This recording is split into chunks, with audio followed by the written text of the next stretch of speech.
En février, Morgane a décidé de changer de vie.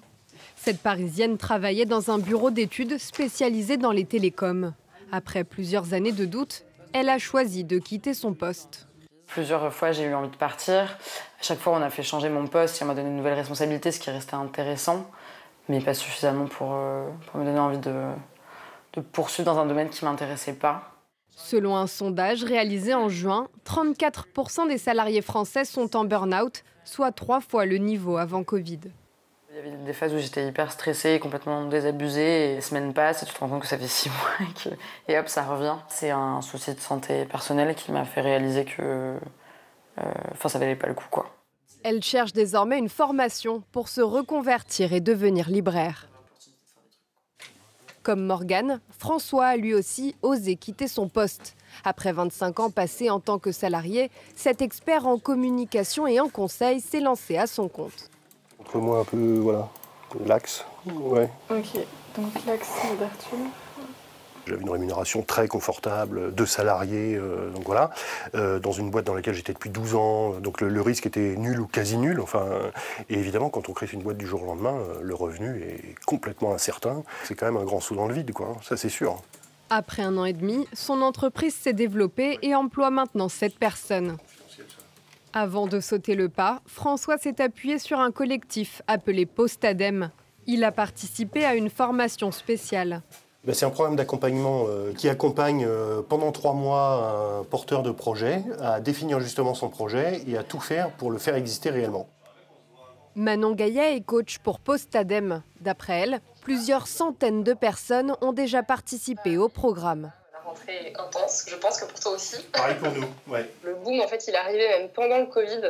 Dès 2020, en fait, on a vu massivement un mouvement finalement de réflexion et de remise en cause de leur travail, de leurs conditions de travail, du sens qu'ils avaient dans leur travail. Et ça continue en fait de s'étaler. Ce phénomène appelé grande démission a d'abord été remarqué aux États-Unis.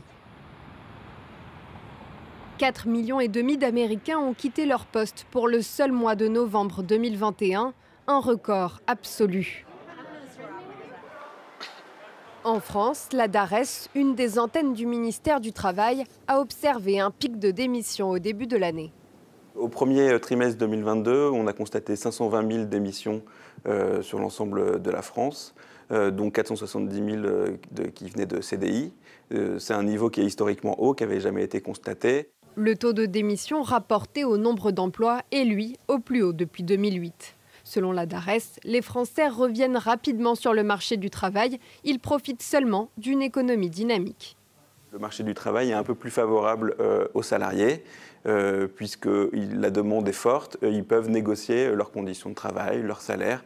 Donc on s'attend à avoir un peu une déformation favorable aux salariés dans les mois qui viennent.